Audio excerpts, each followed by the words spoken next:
ओम स्वरूपाय नमः. ओम श्री सद्गुरवे नमः.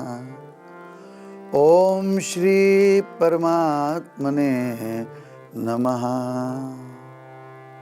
नमस्कार.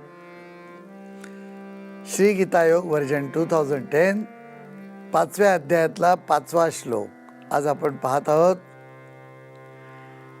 यत् सांख्ये प्राप्यते स्थानं तद्योगैरपि गम्यते एकं सांख्यं च योगं च यः पश्यति स पश्यति. सांख्यैहि म्हणजे ज्ञानयोग्याकडून, यत म्हणजे जे, स्थानम म्हणजे परमधाम जे आहे ते, प्राप्यते म्हणजे मिळविले जाते.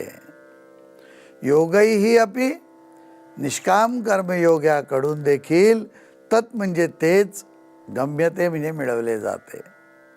म्हणून या म्हणजे जो, सांख्यम म्हणजे ज्ञानयोगाला, च म्हणजे आणि, योगम म्हणजे निष्काम कर्मयोगाला फलरूपाने, एकम म्हणजे एक, पश्यती म्हणजे पाहतो, सहाच तोच, पश्यती म्हणजे पाहतो.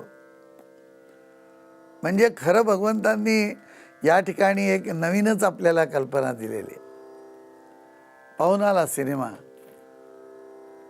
छानपैकी एक अवतार नावाचा सिनेमा आला ना, तो पाहिला. तो पाहिल्यानंतर म्हटलं काय होतं रे एवढं विशेष त्यात. अरे फार छान. पण मग कशाची गोष्ट होती, काहीतरी म्हणे असं एक वेगळं वैज्ञानिक किंवा काय होतं कळलं नाही. आपला कसा कृष्ण असतो तसा एक निळा मनुष्य होता. पाहिलं तर खरं पण काहीच पाहिलं नाही. त्यातला मतितार्थ किंवा ज्यांनी कथा लिहिली, जो डायरेक्टर आहे, आणि ही सर्व मंडळी रात्रंदिवस काम करून त्यांनी जो संदेश पोचवायचा तो जर पाहिला नाही तर मग पाहिलं काय. आंधळा असतो, काही दिसलं नाही. अशा तऱ्हेने या ठिकाणी भगवंत म्हणतात की पाहण्याची जी कला आहे ती समजण्याची कला आहे. नुसतं डोळ्यांनी पाहायचं नाही आहे, तर ते पाहिल्यानंतर समजणं महत्त्वाचं आहे. जसं आपण एखादं चित्र पाहिलं निसर्गाचं, तर ते पाहिल्यानंतर त्या चित्राची जी अनुभूती, किंवा लगेच कळलं की अरे ही झाडं काही भारतातली दिसत नाही आहेत, म्हणजे मग पाहणं म्हणायचं. नाहीतर काय, नुसतं चित्र दिसलं तेव्हा असं कोण खरा पाहतो ते या ठिकाणी भगवंत समजवतात. बरेच वेळा मंडळी ऐकतात, पाहतात, बोलतात, कशात काही अर्थ नाही. म्हणजे आपण पाहतो ते पाहत नाही, बोलतो ते बोलत नाही, म्हणजे काय असंबद्ध काहीतरी. विचारतोय काय, सांगतोय काय, ऐकत नाहीत बरोबर. वर्गामध्ये म्हणतात विद्यार्थ्यांनी, जर एकदा लक्ष देऊन ऐकलं, आणि ऐकलं म्हणजे कसं, जो मायक्रोफोन आहे त्याच्यासमोर बोलल्यावर तोही ऐकतो, उपयोग आहे काही. आपण जे म्हणतो ना, या कानाने ऐकून या कानाने सोडायचं, तसं तो जो मायक्रोफोन आहे तो इकडनं ऐकतो आणि त्या काळ्या वायरमधून त्या ह्याला रेकॉर्डरपर्यंत आवाज पोचवतो, ॲम्प्लिफायरपर्यंत जे असेल यंत्र तिथपर्यंत, आणि संपलं. त्याचं काही त्याच्यात घेणं देणं नाही. एका अर्थाने हे बरं आहे. परंतु दुसऱ्या अर्थाने काय, की मग पाहिलं काय, तर ज्योतिषामपि तज्ज्योतिः, म्हणजे आपल्याला जे दिसतं ते ज्या ज्योतीमुळे दिसतं ती ज्योती पुन्हा वेगळीच आहे. आपल्याला ज्योत दिसते तर आपण काय म्हणतो, मला ही ज्योत आहे ती दिसली आणि या ज्योत असल्यामुळे दिसलं. नाही, आतमध्ये डोळ्याच्या मागे जी ज्योत आहे त्या ज्योतीमुळे आपण पाहू शकतो. ती ज्योत जर निघून गेली तर उघडे डोळे असतील, एखादं प्रेत आहे त्याचे डोळे उघडे आहेत, त्याला काही दिसतं का, काही नाही. त्याच्या मागची ज्योती निघून गेली, पुढे अगदी भगभगीत लाईट आणला, असे मोठे इथे लाईट नाचवले तरी प्रेताचे डोळे झपकणार नाहीत, काही होणार नाही, मिटणार नाहीत, त्याला दिसत काही नाही, डोळे उघडे नसते.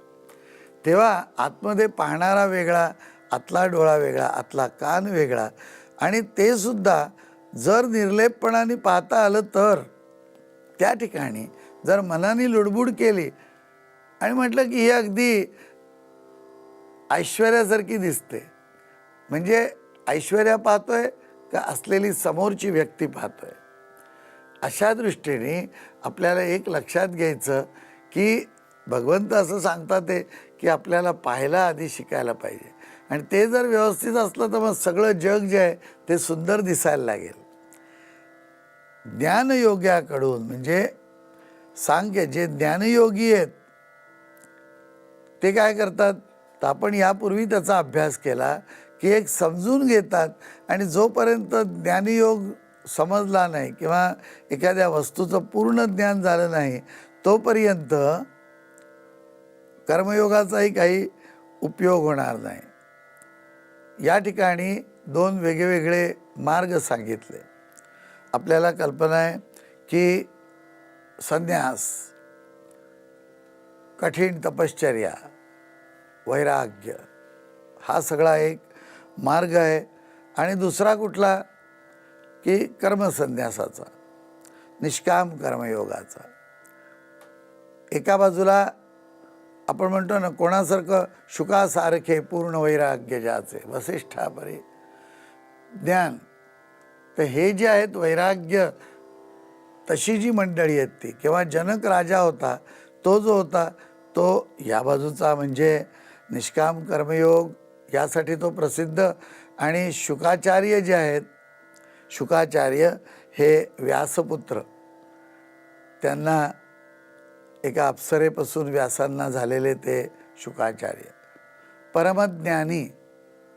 म्हणजे त्याला काही आता तोडत नाही. कशामुळे की नुसती वस्तू जी आहे त्यातला भौतिकता न पाहताना त्यातला मतितार्थ, त्यात लपलेला परमात्मा, त्यात लपलेलं तेज, 10व्या अध्यायात भगवंत सांगतात सर्व जे तेज आहे ते माझंच आहे.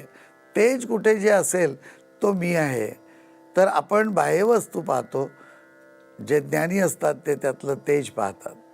तेव्हा अशा तऱ्हेने हे जे पूर्ण, त्यामुळे वैराग्य त्यांना जे उत्पन्न झालेलं होतं, तो संन्यास मार्ग जो आहे तो आपल्याला झेपणार आहे का? किंवा राजा जनकासारखं राज्य करतात आहेत, लग्न झालेलं आहे, मुलं आहेत, मुलं बाळं सगळं आहे, आणि तरीसुद्धा ते योगेश्वर ठरले. कशामुळे? निष्काम कर्मयोगाचं पालन करायचं. मग वैराग्य आपल्याला जे परवडेल ते घ्यावं. भक्तियोग असला तर भक्ती आचरणात आणावी. आत्मज्ञान आपल्याला महत्त्वाचं आहे, त्यासाठी जसं काही आपल्याला झेपेल तसं करावं. आणि पोचणार आहोत आपण एकाच ठिकाणी.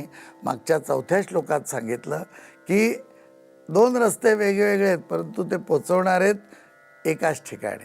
तर आपल्याला जो सुटेबल, आपल्याला जो योग्य मार्ग असेल तो घ्यावा. एक दुसऱ्याची निंदा करू नये.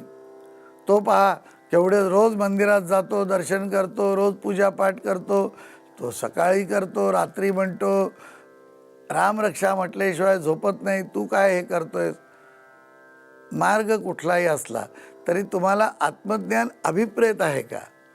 तुम्हाला आपल्यामध्ये परिवर्तन, माझ्यातली सर्व पापबुद्धी, किंवा भगवंतांनी सांगितल्याप्रमाणे न द्वेष्टी न कांक्षते, तेव्हा द्वेष आणि नको नको त्याच्या इच्छा, हवंसं सगळं मला जो लोभ आहे तो जर जाणार असला तर तो कुठल्याही मार्गाने जाऊ दे, काय हरकत नाही. बरेच वेळा लोक म्हणतात ना की मला ॲलोपॅथीचंच औषध घ्यायला लागेल का, आयुर्वेदाचं औषध घ्यायला लागेल का. म्हटलं तुम्ही एवढाच संबंध ठेवा की मी बरा होईन का. कुठलंही का औषध न ट्रीटमेंट द्या, पण मला बरं करा, हे महत्त्वाचं आपल्या लक्षात यायला पाहिजे. तसं या ठिकाणी ज्ञानमार्ग असो का कर्मसन्यास असो, आपल्याला मुक्ती मिळवण्याची कर्तव्य आहे. आणि त्यापूर्वी आपल्याला या दोन्ही मार्गात जरी जायचं असलं तरी आपली एक भूमिका बदलून घ्यावी लागेल, असं भगवंत म्हणतात.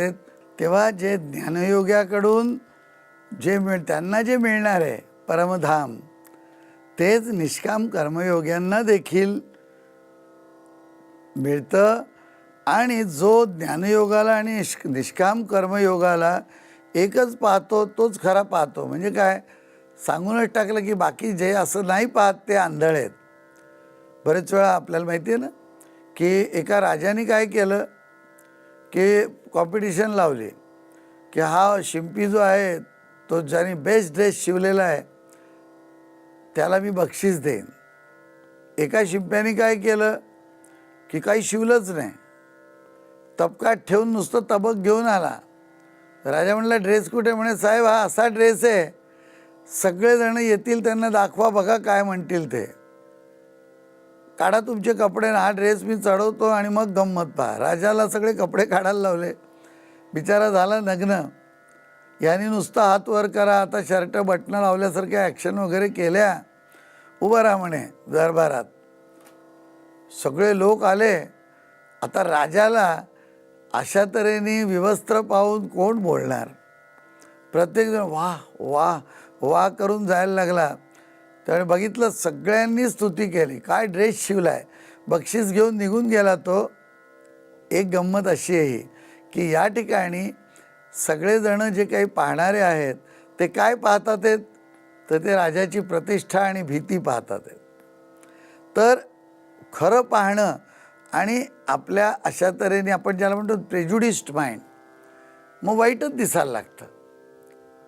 आम्ही एक चर्चा केली की हे कसं दिसतंय, म्हणे की काय बरोबर नाही दिसत, या ठिकाणी जर असं आपण सरकवलं तर बरं दिसेल.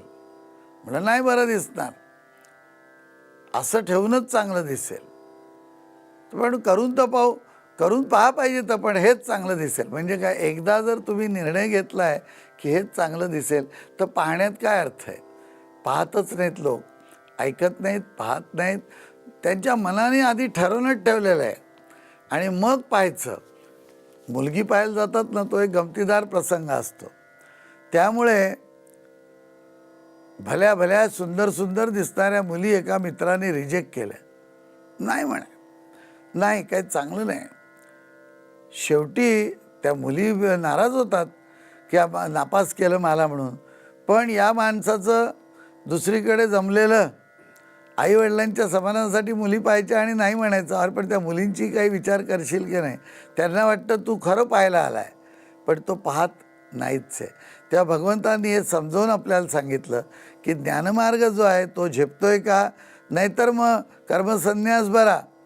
कर्मसन्यास, आपण 4 प्रकारची कर्म, 4 प्रकारचे आश्रम असतात.